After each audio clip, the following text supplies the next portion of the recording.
말씀 이사야서 52장 7절부터 13절에 있는 말씀 가지고 약속된 축복을 누리는 조건이라고 하는 제목으로 함께 은혜를 나누려고 합니다.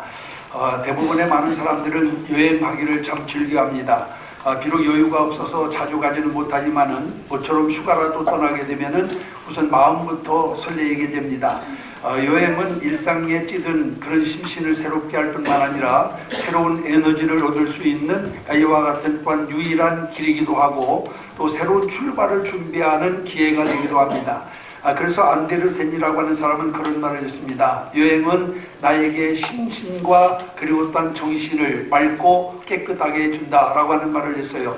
사실 여러분, 여행이 우리에게 많은 유익을 주는 것은 사실입니다. 그러나 모든 여행이 편안하고 즐거운 것은 아닙니다. 때로는 힘이 들고 때로는 생각하기조차 싫을 정도로 고생스러운 여행도 있습니다. 그러나 이상한 것은 훗날 오랜 시간이 지나고 난 다음에 더 우리 생각 속에 많이 남는 것은 평안했던 여행보다는 여러분 아마 죽도록 고생하고 눈물 콧물 쏟았던 여행이 여러분 오랫동안 기억에 남는 것을 볼 수가 있습니다. 여러분 왜 그럴까요? 즐겁게 그리고 아니면은 정말 어떤 편안하게 한 여행보다는 왜 그렇게 눈물 콧물 흘리며 어렵게 여행한 그 여행이 더 이와 같이 또한 기억에 남느냐 하면은 그것은 고생을 통해서 더 많은 것을 얻었기 때문이라고 할 수가 있습니다. 여러분, 인생 여정은 하나의 여행으로 비유할 수 있다라고 할 수가 있습니다. 평탄하고 순조롭기만 한 인생은 인생을 가리켜서 우리는 성공한 인생이라고 말하지 않습니다. 오히려 수많은 인생 역경과 고난을 내치고 마침내 정상에 우뚝 선 사람, 그 사람을 가리켜서 우리는 성공한 사람이라고 말하고 그런 사람을 우리는 존경합니다. 사실 여러분, 우리가 믿음의 선조들을 그토록 존경하는 이유도 바로 여기에 있다라고 생각합니다. 그들은 굴곡 많고 어려운 인생길을 걸어갔음에도 불구하고 오직 믿음으로 산 사람들이고 그 어려운 인생길 속에서 하나님이 주시는 신앙의 힘으로 여러분들 그들은 승리를 거둔 사람이기 때문에 여러분은 신앙의 선조들을 존경하며 그 믿음을 본받으려고 노력을 하는 것입니다. 여러분, 그런데 우리는 또한 이런 어려운 시기를 살아가면서 정말로 또한 어떤 믿음의 아이와 같은 준비를 하고 살아가고 있는지 우리 자신을 한번 돌이켜 보아야만 될 줄로 믿습니다. 여러분, 벌써 2019년 들어서 오늘이 두 번째 주일인데 여러분 인생 설계 잘 지켜가고 있나요? 아니면 또한 여러분 신앙 설계 올해 계획한 대로 잘 여러분들 지켜가고 있는지 한번 우리 자신들을 돌아보아야만 될 줄로 믿습니다. 어려운 시기를 살았던 아이와 같은 신앙의 선조들은 오직 믿음으로 말미암아 여러분들 이와 같이 그들 앞에 있는 모든 시련을 극복을 하고 승리를 하게 되었는데 그 이유가 어디에 있느냐? 그것은 오직 한 가지 그들을 위해 준비된 약속의 말씀에 대한 확신이 있었기 때문이라고 하는 것을 우리가 기억을 해야만 됩니다. 그러니까 여러분, 그들 비록 자기들이 지금 처한 형편 처지는 말로 형용할 수 없는 고난과 고통의 연속이지만은 그러나 하나님께서 약속하신 이 말씀을 그들은 무엇보다도 굳게 믿고 있었기 때문에 그 확신으로 말미암아서 그 모든 어려움과 고난을 이기고 모두가 승리한 자가 되었다라고 하는 것을 우리가 기억을 해야 될 줄로 믿습니다. 여러분, 믿음의 사람이 세상 사람과 다른 점이 바로 여기에 있습니다. 여러분, 또한 노만 빈센트 필 박사가 그런 말을 했어요. 왜 믿음이 필요하냐? 믿음의 사람들은 모든 문제를 선하게 받아들이고 그 문제 속에서 하나님의 뜻을 발견하기 때문에 믿음이 필요하다라고 하는 말을 했습니다. 여러분, 우리는 어려운 문제가 우리 앞에 닥친다 하더라도 여러분, 우리는 그 속에서 하나님의 뜻을 찾을 수가 있어요. 그리고 그 뜻을 따라 살다 보면은 마침내 큰 승리를 거두게 된다라고 하는 말씀인 줄로 믿습니다. 여러분, 신앙의 선조들도 마찬가지였습니다. 여러분, 신앙의 선조들 가운데 고난당하지 않은 사람이 누가 있습니까?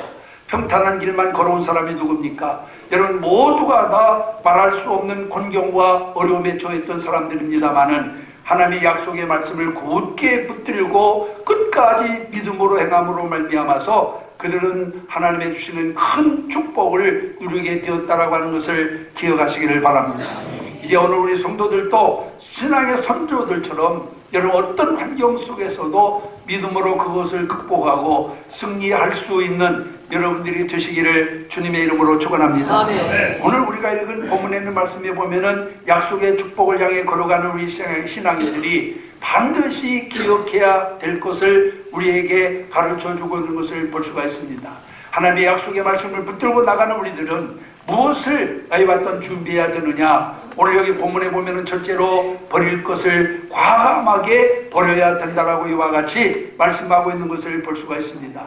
여러분 본문은 여러분들이 잘 아는 것처럼 바벨론에 끌려간 이스라엘 백성들이 70년 동안의 노예 생활을 마치고 이제 고국으로 돌아가게 되는 장면을 우리에게 소개하고 있는 그런 글입니다. 여러분 70여 년 만의 귀향, 얼마나 가슴 떨리고 긴장되는 순간이겠습니까? 여러분 그러나 한번 생각해 보세요. 바벨론의 노예로 있던 백성들이 무작정 고국으로 돌아가기만 한다고 해서 여러분 문제가 다 해결되는 것은 아닙니다. 그들에게 있어서 지금의 시간은 새 시대의 새 삶을 위한 출발이라고 할 수가 있습니다. 그래서 하나님은 선지자 이사야를 통해서 백성들이 꼭 기억해야 될 교훈을 여기서 말씀해 주고 있는 것을 보게 되는데, 여러분 그 첫째가 바로 뭐냐? 오늘 본문 11절에 있는 말씀해 보니까 너는 떠날지어다 거기서 나오고 부족한 것을 만지지 말지어다, 그 가운데서 나올지어다 라고 이렇게 여기 말씀하고 있는 것을 보게 됩니다. 여러분 70여 년간의 노예 생활이 이스라엘 백성들에게 주는 의미가 무엇입니까? 결코 짧지 않은 기간 동안 그들은 바벨론에 살면서 여러분 어느 정도 바벨론이라고 하는 이방 생활에 적응이 되었을 것입니다. 여러분 적어도 70년 동안을 살았으니까 처음에는 고통이 되고 아니면 또 처음에는 낯선 그런 이와 같은 환경이지만은 거기서 70년을 살았으니 어느 정도는 아마 거기에 적응이 되었을 것으로 생각할 수 있어요. 여러분 산다는 게 이런 부분을 하면서 어느 정도 이제는 또한 체념할 것은 체념을 하고 새롭게 도전할 것은 도전하면서 자기들 나름대로의 삶의 기반을 다져갔으리라고 생각을 합니다. 그런데 그런 이스라엘에게 하나님은 말씀하십니다. 그쪽에서 나오라는 것입니다. 그것을 떠나라고 하는 것입니다. 무엇을 의미하는 것입니까 여러분? 한마디로 말하면 해방을 선포하는 말씀입니다. 그런데 여러분 오늘 여기 본문에 보면은 그냥 나올 것이 아니라 그들에게 조건을 제시하고 있는 것을 보게 됩니다. 그 조건이 뭐예요? 다 버리라고 하는 것입니다. 떠나기 전에 다 버리고 떠나라고 이와 같이 오늘 본문에 보면은 말씀하고 있는 것을 볼 수가 있습니다. 여러분 우리는 이스라엘 백성들의 출애굽 사건을 잘 기억하고 있습니다. 430년 동안 종살이하고 있던 애굽을 그들이 떠나올 때 어떻게 했습니까? 황금과 재산을 다 가지고 나왔어요. 그런데 여러분 그것들을 가지고 와서 그들이 그것으로 무엇을 했습니까? 성전을 지은 것이 아닙니다. 하나님께 드려서 하나님께 영광 돌리는 것도 아닙니다. 그것을 가지고 여러분 또한 우상을 만들고 그것을 섬기며 그것이 자기들을 출애굽시킨 신이라고 그렇게 여러분 또한 고백하고 있는 것을 볼 수가 있습니다. 하나님은 이것을 잊지 않고 있었습니다. 그래서 말씀하신 겁니다. 나오기는 나오되 다 버리고 나오라고 하는 것입니다. 만약에 또 거기서 그런 것들을 가지고 나오게 하면은 또다시 그들이 우상에 빠지든지 잘못할 수 있기 때문에 거기서 가지고 있던 모든 것은 다 버리고 그리고 너는 맨몸으로 나오라고 이와 같이 말씀하고 있는 것을 보게 됩니다. 여러분 약속된 땅을 향해 나가는 사람들은 지난해 구습을 다 버려야 될 줄로 믿습니다. 아멘. 우상을 버려야 합니다. 아멘. 타락한 문화에서 벗어나야 됩니다. 아멘. 정욕의 문화, 욕심의 문화, 불의, 인간의 더러운 속성들을 다 버리고 주님 앞에 나와야 될 줄로 믿습니다. 아멘. 여러분 버릴 것을 버릴 줄 아는 결단과 용기가 우리 성도들에게는 필요합니다. 여러분 새해가 되면은 지난 날들의 이와 같은 잘못된 것을 다 버리겠다라고 이와 같이 결단하고 그리고 새로운 꿈을 꿉니다마는 그러나 얼마 가지 못해서 다시 개가 토한 것을 다시 삼키듯 여러분 또한 지난 구습을 다시 쫓아가는 사람들이 너무나도 많이 있습니다. 그래서 저는 이 말씀을 시작하기 전에 서두에 여러분들 신년에 계획한 일을 잘 지키고 있습니까? 라고 제가 여러분께 물은 겁니다. 여러분 우리는 정말 버려야 할 것을 과감히 버리는 그런 용기와 결단이 오늘 우리에게 있어야 될 줄로 믿습니다. 아, 네. 여러분, 누가복음 18장에 보면은 영생을 얻고자 주님을 찾아온 한 관원에 대한 이야기가 나옵니다. 그는 자기 나름대로 율법을 잘 지키며 사는 믿음의 사람이었어요. 그런 그가 주님께 와서 영생의 길을 물을 때 주님께서 뭐라고 대답하셨습니까? 여기 보면은 내게 오히려 한 가지 부족한 것이 있으니 내게 있는 것을 다 팔아 가난한 자들에게 나누어주라. 그리고 너는 와서 나를 쫓으라고 말씀을 했습니다. 이 말을 듣는 관원이 어떻게 했습니까? 여러분, 그 사람은 큰 부자인 거로 이 말을 듣고 심히 근심하여 돌아갔다라고 누가복음 18장 23절에 말씀하고 있는 것을 보게 됩니다. 여러분, 주님은 부자 관원에게 물질을 포기하고 주님을 쫓을 것을 요구했습니다마는, 그러나 그는 부자이기 때문에 그 물질을 포기하지 못하고 근심하면서 돌아갔다라고 이와 같이 말씀하고 있는 것을 볼 수가 있어요. 반면에 바로 다음 장인 19장에 나오는 사람이 또 하나 있는데, 그가 누굽니까? 바로 삭개오라고 하는 사람입니다. 여러분, 성경은 그도 역시 부자였다라고 말하고 있어요. 그런데 예수님을 만난 그의 반응은 앞장에 나오는 관원과는 전혀 다른 반응을 보이고 있는 것을 보게 됩니다. 누가복음 19장 8절에 보면은 주여 보시옵소서 내 소유의 절반을 가난한 자들에게 나눠주겠사오며 만일 이것을 토색한 일이 있으면 4배나 갚겠나이다 라고 이렇게 말하고 있는 것을 보게 됩니다. 지금까지 살아오면서 가장 귀하다고 생각했던 물질을 조금도 아낌없이 포기하는 결단을 그는 내리고 있는 것을 볼 수가 있습니다. 그러자 주님은 9절에 이렇게 말씀하십니다. 오늘 구원이 이 집에 이르렀으니 이 사람도 아브라함의 자손이니라 하고 말씀하고 있는 것을 보게 됩니다. 사랑하는 성도 여러분, 약속의 땅을 향하여 나가는 오늘 우리들도 포기해야 될 것을 포기하고 버려야 될 것을 과감하게 버리는 결단이 있어야 될 줄로 믿습니다. 그것을 세상을 그것을 우리가 결단하지 못하면은 결코 우리는 하나님의 약속된 축복을 누리지 못합니다. 하나님께서 원하시는 이와 같은 기뻐하는 삶을 살 수가 없습니다. 그렇기 때문에 오늘 우리는 여기 본문에 있는 말씀처럼 우리가 버려야 할 것을 과감히 버리는 그런 결단이 우리에게 있어야 될 줄 믿습니다. 그것이 세상을 사랑하는 마음일 수도 있고, 아니면 또한 물질을 사랑하는 마음일 수도 있습니다. 아니면 우상 숭배일 수도 있고 탐욕스러운 마음일 수도 있습니다. 그 무엇이든지 하나님 보시기에 아름답지 못한 것들을 여러분 또한 주님을 위해서 다 버릴 수 있는 자들이 되어야 하나님께서 주시는 새로운 은혜, 새로운 축복을 누리게 될 줄로 믿습니다. 그러므로 이제 여러분 새해를 맞은 우리 성도들은 무엇보다도 구습을 쫓는 옛사람을 과감히 벗어버리고 이제 정말 하나님께서 원하시고 하나님이 기뻐하는 삶을 살아감으로 하나님께서 주시는 놀라운 축복을 누리며 살아가는 여러분들이 되시기를 주님의 이름으로 축원합니다. 그 다음에 두 번째로는 철저한 준비가 있어야 된다고 말하고 있어요. 이런 말이 있습니다. 맨손으로는 호랑이를 잡지 못하고 걸어서는 황하를 건널 수 없다라고 하는 말이 있습니다. 무슨 말입니까? 세상살이가 용기와 의지만으로 되지 않는다고 하는 그런 말이에요. 여러분 한번 생각해 보십시오. 제 아무리 힘이 있고 재주가 있다고 해도 여러분 사나운 호랑이를 맨손으로 잡을 수 있는 사람이 얼마나 될까요? 또 여러분 도도에 흐르는 황하를 배를 타지 않고 걸어서 건널 사람이 과연 얼마나 될까요? 여러분 강을 건너려면 배를 타야 하고 호랑이를 잡기 위해서는 반드시 무기를 준비해야 될 줄로 믿습니다. 꿈이 있다면 그 꿈을 이루기 위한 준비가 먼저 선행되어야 될 줄로 믿습니다. 힘이 들고 땀을 쏟는 준비가 있어야만 됩니다. 준비 없이 되어지는 것은 아무것도 없어요. 여러분 본문 12절에 있는 말씀 한번 보세요. 너희가 황급히 나오지 아니하며 도망하여 행하지 아니하리라 하고 말씀하고 있어요. 이게 무슨 말입니까 여러분? 조급하게 도망치듯 나오지 않게 하시겠다라고 하는 그런 말입니다. 충분히 준비할 수 있게 하시겠다고 하는 말씀이에요. 여유를 가지라고 하는 말씀인 줄로 믿습니다. 여러분 이스라엘이 애굽에서 나올 때는 여러분 어떻게 했습니까? 그때를 한번 기억해 보세요.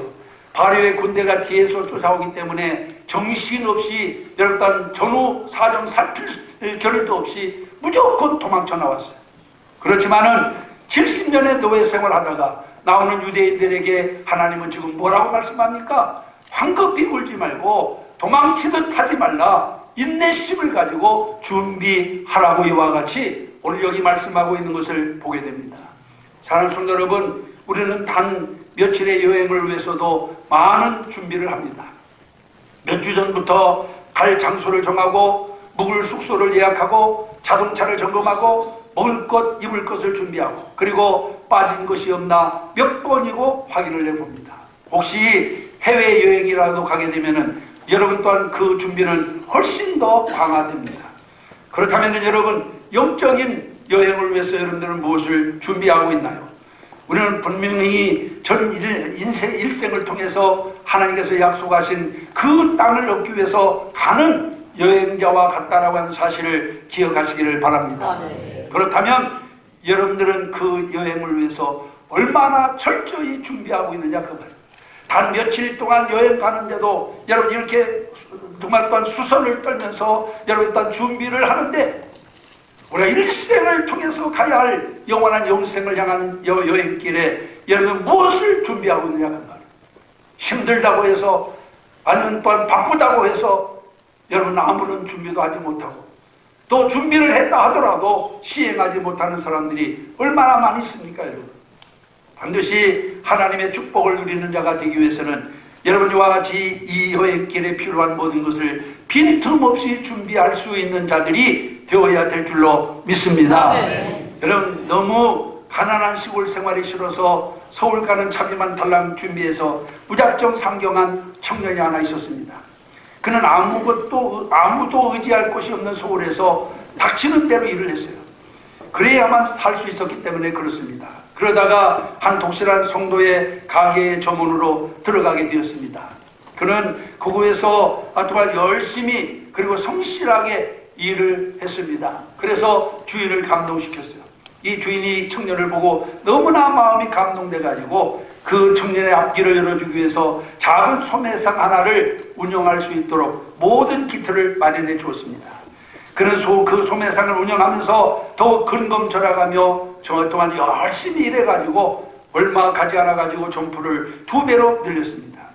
오직 그는 돈이 늘어나는 것을 그의 행복으로 여겼습니다. 그런 그에게 신실한 믿음을 가지고 있던 이 사장님이 전도를 합니다. 이제 또한 이제는 예수를 믿지 않겠는가? 라고 그렇게 얘기하니까 그 청년이 웃으면서 하는 말이 사장님 좀 더 있다가 믿겠습니다. 아직은 돈을 더 벌어야 하거든요. 최소한 살 준비를 먼저 해 놓아야 할 것이 아닙니까? 하고 이렇게 말을 하면서 사장님의 이와 같은 전도를 받아들이질 않았습니다. 오로지 그가 하는 것은 살 준비에만 몰두하고 있었어요. 그런데 태풍 셀마가 지나간 다음 날이었습니다. 어지럽게 옥상에 있던 물건들이 흩어져 가지고 그것을 정리하기 위해서 이 청년이 옥상에 올라가서 정리를 하다가 그만 발을 헛디뎌 가지고 2층에서 밑으로 떨어졌어요. 그리고는 그 자리에서 즉사하여 죽고 말았습니다. 여러분, 전도하던 이 사장님은 먼저 살 준비부터 해야 되겠다고 하면서 그만 정말 진달 갯날 가리지 않고 열심히 일하던 그 청년의 모습을 떠오르면서 아쉬움을 금하지 못했다라고 하는 그런 이야기입니다. 사랑하는 성도 여러분, 열심히 살고 최선을 다해 사는 것은 물론 중요합니다. 저도 누구 못지않게 우리가 이 땅에 사는 동안 열심히 살고 최선을 다하여 성실하게 살기를 원합니다. 그러나 영적인 것을 제쳐놓고 육신적인 것만 준비하고 있다면 그 준비는 모두가 다 헛된 것임을 믿으시기를 바랍니다. 네. 여러분, 예수님의 비유 가운데 부자의 비유가 나오지요. 오로지 그는 재산 쌓는 일에만 열심히 했습니다. 그리고 또 하나님은 그는 부자였어요. 그런데 그를 향하여 주님이 뭐라고 말합니까? 오늘 밤 그 영혼을 내가 도로 찾으리니 그가 모아놓은 재산이 네 것이 되겠느냐 하면서 주님이 뭐라고 말씀합니까? 세상에 대하여 부유하고 하나님께 대하여 가난한 자는 다 이와 같으리라 하고 말씀하고 있는 것을 볼 수가 있습니다. 사랑하는 성도 여러분, 우리는 길 가는 나그네와 같습니다. 약속의 땅에 들어가기 위해서 하루하루를 살아가는 존재들임을 기억하시기를 바랍니다. 그 약속의 땅을 얻기에 합당한 자가 되기 위해서 영적인 준비를 철저히 하는 여러분들이 되시기를 주님의 이름으로 축원합니다. 제가 지난 주일에도 말씀드렸습니다만은 우리 여러분 새해가 되면은 인생 설계를 합니다. 그래서 여러분 또 우리가 올해는 무엇을 어떻게 할 것인가, 또 자녀 교육은 어떻게 할 건가 세세하게 다 계획을 세웁니다만은 많은 성도들이 인생 설계는 잘하면서 신앙 설계는 하지 않는 사람들이 너무나도 많이 있어요. 여러분, 우리는 인생 설계에 앞서 신앙 설계부터 해야만 될 줄로 믿습니다. 새해는 반드시 내가 이것만은 지켜야 되겠다. 새해는 반드시 내가 이것만은 행해야 되겠다라고 하는 여러분 영적인 준비를 철저히 할 수 있는 여러분들이 되시기를 주님의 이름으로 축원합니다. 여러분, 그렇기 때문에 우리는 무엇보다도 여러분 오늘 본문에서 말씀한 것처럼 여러분 이 출애굽을 하기 위해서는 이스라엘 백성들이 철저히 준비를 해야 된 것처럼 우리 성도들도 악한 세상에서 나그네와 같은 삶을 살아가면서 하나님의 주시는 축복을 이루기 위해서는 철저한 준비된 삶이 필요하다라고 하는 것을 분명히 기억하시고 2019년도에는 정말 여러분들이 영적인 준비를 철저히 하고 주님을 따라가시기를 주님의 이름으로 축원합니다. 그 다음에 마지막 세 번째는 하나님의 인도와 보호를 받아야만 합니다. 헨리 모 하우스가 아내의 선물을 사들고 집으로 돌아올 때였어요. 뇌성마비로 누워있던 딸이 아래층에 있다가 그를 맞이했습니다. 모 하우스는 어린 딸의 볼에 입을 맞추며 엄마가 어디에 있는지 물었습니다. 그랬더니 그 딸이 엄마는 위층에 계셔요. 그런데 왜 아빠가 엄마를 찾으세요? 하고 물었습니다. 그러니까 이 모 하우스가 오늘은 엄마 주려고 내가 선물을 사왔거든 하고 이렇게 얘기합니다.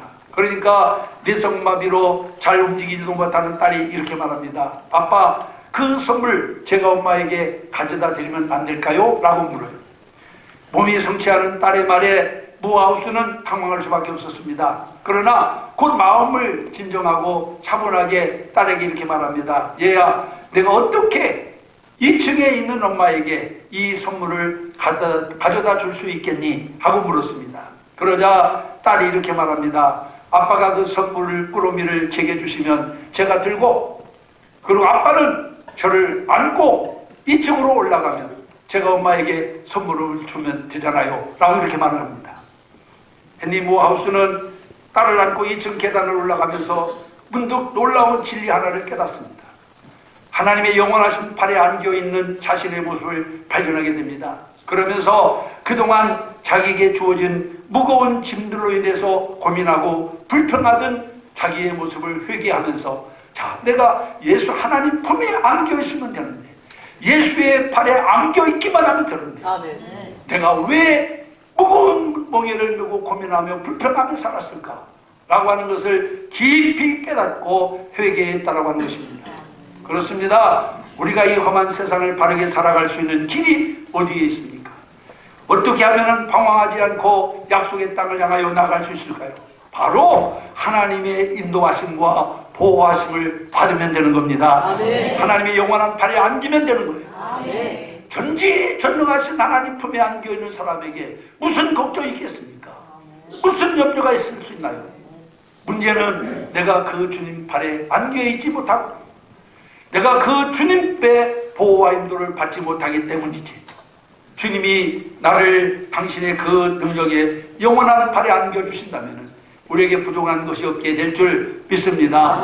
시편 16편 8절에 보면 시편 기자가 이렇게 고백합니다. 내가 여호와를 항상 내 앞에 모시며 그가 내 우편에 계심으로 내가 유동치 아니하리로다. 할렐루야. 사랑하는 성도 여러분, 우리 하나님이 어떤 하나님이십니까? 역사의 귀한 길에서 그저 방관만 하고 계신 분이십니까? 그렇지 않습니다, 여러분. 그는 전적으로 이 역사 가운데 개입하셔서 그의 백성이 나아갈 길을 친히 인도하시는 분이심을 믿으시기를 바랍니다. 원수의 목전에서 우리를 보호하시는 분이심을 믿으시기를 바랍니다. 여러분, 출애굽 사건을 한번 기억해 보세요. 모세가 그 애굽에서 백성을 이끌고 나올 때 그 길을 인도하신 분이 누굽니까? 그 길을 인도하신 분은 바로 하나님이십니다. 낮에는 구름 기둥으로, 밤에는 불 기둥으로 인도하셨습니다. 그들이 먹을 것이 없을 때는 하늘에서 만나를 내려주었습니다. 아멘. 고기가 먹고 싶다고 할 때는 메추라기 떼를 몰아다 주었습니다. 아멘. 아멜렉과 싸움이 벌어졌을 때는 하나님께서 그들을 지켜 승리를 하도록 만들어 주었습니다. 아멘. 우리는 다만 하나님 발에 안기기만 하면 됩니다. 아멘. 그의 보호하심과 인도하심을 믿고 의지하기만 하면 됩니다. 아멘. 화려한 보석을 많이 가지고 있는 기부인이 한 분 있었습니다. 이 분은 자기가 가지고 있는 보석을 자랑하고 싶어서 친구들을 불러가지고 자기가 가지고 있는 보석들을 이렇게 하나하나 내보이면서 자랑을 하고 있었어요. 다이아몬드를 비롯해서 다른 값진 보석들을 꺼내서 하나하나 그들에게 보여주었습니다. 너무나 아름다워 경탄에 맞지 않던 친구들 눈에 광택이 없고 빛도 나지 않는 보석 하나가 보였습니다. 그래서 그 친구가 물었어요. 저것은 하나도 아름답지 않은데 저것도 보석이냐 하고 물었어요. 그러자 이 기부인은 자기 손에 그 보석을 꼭 쥐고 있었습니다. 한참을 쥐고 있다가 그 다음에 쥐었던 손을 이렇게 펼치게 되자 놀라운 일이 벌어졌습니다. 조금 전까지만 해도 아무런 광채도 없던 보석이 눈부신 무지갯빛 광채를 내뿜고 있는 거였어요. 놀라워하는 친구에게 이 기부인이 그렇게 말을 합니다. 이 보석은 오팔이라고 하는 보석인데 이 보석을 가리켜서 우리는 교감의 보석이라고 한단다. 이 보석은 사람의 몸에 피부에 접촉했을 때 그 빛이 더 형과와 같이 아름답게 되는 법이거든 하고 그렇게 얘기했다라고 하는 것입니다. 사랑하는 성도 여러분, 우리의 인생 여정도 마찬가지로 믿습니다. 우리가 아무리 노력하고 아무리 힘을 써도 도저히 할 수 없는 일들이 있습니다. 자기 스스로 거룩해질 수 없습니다. 또한 여러분 스스로 구원을 얻을 수 없습니다. 우리는 내일 일도 알지 못하는 그런 존재들입니다. 그러나 이 세상에서 승리하며 약속의 땅에 들어갈 수 있는 방법이 있습니다. 그 방법이 뭡니까? 바로 하나님 손에 붙들리기만 하면 되는 거예요. 아멘. 보잘것없고 여러분 광채도 없는 삶이 하나님 장중에 붙잡히면 여러분 가치 있는 인생으로 또한 아니면 또한 정말로 모든 사람들에게 존경받는 사람으로 변화될 수 있는 것을 믿으시기를 바랍니다. 아멘. 그럴 때 우리는 하나님의 인도하심과 보호하심을 믿고 그를 받아들여야 됩니다. 주님과 동행해야 됩니다. 아멘. 여러분 신앙생활이 여러분 아무것도 아닌 것처럼 생각되지만은 여러분 신앙생활을 바로 하면 여러분 오늘 성경에 있는 말씀처럼 하나님께서 우리를 존귀하게 만드시고 아멘. 영화롭게 만드시고 아멘. 그리고 우리에게 축복을 부어주신다라고 하는 사실을 기억하시기를 바랍니다. 아멘. 그러므로 우리는 전심을 다하여 하나님을 섬겨야 돼요. 네? 그 어떤 것보다도 먼저 믿음을 여러분 일단 우리가 강화시켜야 될 줄로 믿습니다. 아멘. 그래서 하나님의 주시는 놀라운 은혜와 축복들을 일단 누리며 살아가는 여러분들이 되시기를 주님의 이름으로 축원합니다. 아멘. 오늘 이 예배에 참석하신 사랑하는 성도 여러분, 인생의 여정이라고 하는 것은 아무런 방해도 받지 않고 수월하게 달려갈 수 있는 평안한 길이 아닙니다. 그것은 여러 갈래의 길들이 꼬여있는 미로와 같습니다. 그래서 때로는 그 속에 길을 잃기도 하고 깊은 골짜기에 갇히기도 할 때가 있습니다. 그래서 어떤 때는 절망도 하고 어떤 때는 삶을 포기하기도 하며 그리고 자포자기하기도 합니다. 그러나 우리 그리스도인의 삶은 다릅니다. 나 혼자 걸어가는 길이 아닙니다. 우리 곁에 누가 있습니까? 우리를 사랑하고 돌보시는 하나님이 계십니다. 내 생명을 구원하기 위해서 자기 목숨을 내어주신 주님이 계십니다. 아멘. 언제나 새로운 용기와 기도할 수 있는 힘을 주시는 성령님이 계십니다. 그러므로 버려야 될 것을 과감하게 버리고 하나님 나라에 합당한 자로 준비되면 약속의 땅에 들어갈 때까지 주께서 우리를 인도해 주시고 보호해 주실 줄로 믿습니다. 아멘. 그래서 지금 이 70년 동안 바벨론에서 노예로 살던 이스라엘 백성들에게 다 버리고 나와라. 다 버리고 나오되 그러나 너희 몇 가지 그들에게 준 조건 첫째가 바로 뭡니까? 다 버리고 나오되 버릴 것은 버리라고 말씀하고 있고 그리고 철저하게 마음으로 준비하며 그리고 하나님의 인도와 보호를 받으라고 말씀하고 있는 것을 볼 수가 있어요. 이제 우리 사랑하는 모든 성도들이 정말 일단 하나님께서 주시는 축복을 누리기 위해서는 정말 하나님의 인도와 보호를 철저히 받으며 살아가야 될 줄로 믿습니다. 그래서 2019년도에는 정말 여러분들이 계획했던 모든 일들이 아름답게 이루어지고 주께서 사랑하는 자에게 주시고자 약속한 모든 말씀이 이루어져서 영혼도 잘되고 범사도 잘되어 강건한 한 해가 되어지기를 주님의 이름으로 축원합니다. 기도하겠습니다. 이 시간 다 같이 합심해서 동성으로